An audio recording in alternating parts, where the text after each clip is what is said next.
विमान जोरों से हिल रहा था। लोग चिल्ला रहे थे, प्रार्थना कर रहे थे। ऐसा लग रहा था कि बस जिंदगी अब खत्म हो जाएगी। 21 मई को नई दिल्ली से श्रीनगर जा रहे विमान में सवार टीएमसी की नेता सागरिका घोष ने वो भयानक मंजर बयां किया, जिसके बाद विमान का हाल कुछ ऐसा हो गया। इस विमान में कुल 220 लोग सवार थे।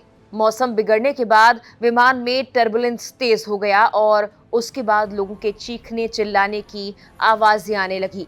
सोशल मीडिया पर शेयर किए गए वीडियोस में साफ नजर आ रहा है कि हालात कितने नाजुक थे।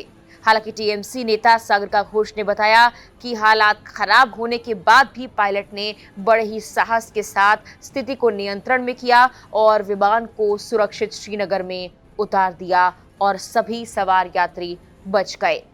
लेकिन विमान के आगे का हिस्सा क्षतिग्रस्त हो गया, जिसकी कुछ तस्वीरें भी सामने आई हैं। दिल्ली से श्रीनगर जा रही इंडिगो की फ्लाइट 6C2142 के पायलट ने जैसे ही मौसम और हालात बिगड़े, श्रीनगर एयर ट्रैफिक कंट्रोल को इसकी जानकारी दी, उन्हें आपात स्थिति के बारे में बताया।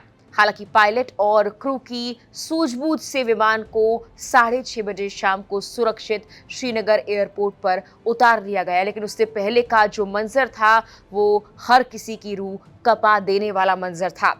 एयरपोर्ट अथॉरिटी ऑफ इंडिया के एक अधिकारी ने यह कहा कि इंडिगो की फ्लाइट 6E2142 को खराब मौसम में ओले झेलने पड़े, जिसके बाद पायलट ने आपात स्थिति घोषित की।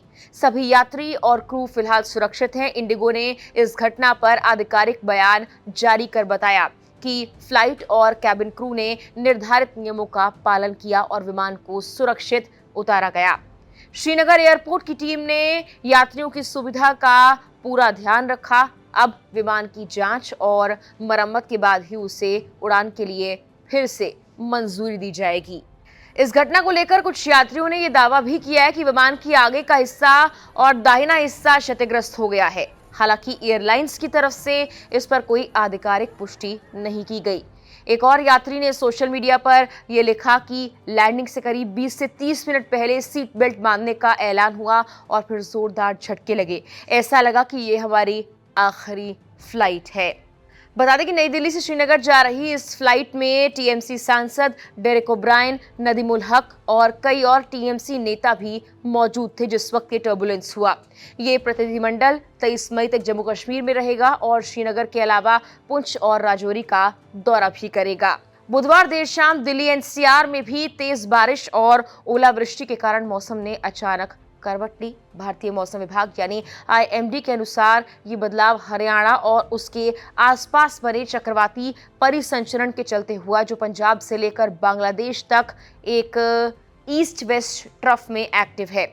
इस मौसम के बदलाव के चलते दिल्ली के आईजीआई एयरपोर्ट पर कई डोमेस्टिक और इंटरनेशनल फ्लाइट्स को या तो रद्द करना पड़ा या फिर उनका रूट डाइवर्ट करना पड़ा। दिल्ली के सफदरजंग इलाके में 79 किलोमीटर प्रति घंटे की रफ्तार से हवा चली। ये हवा नहीं बवंडर की तरह नजर आ रहा था और जो भी इस बवंडर के सामने आया वो इसकी जद में आया। पेड़, बिजली के खंभे, बोर्ड, दीवार सब कुछ गिर गया था। इस बवंडर के चलते दिल्ली, नोएडा के कई इलाकों में बिजली भी गुल हो गई। बारिश से लोगों को तपती गर्मी से राहत तो मिली, लेकिन कई लोगों का भारी नुकसान हो गया। फिलहाल के लिए इस वीडियो में इतना ही।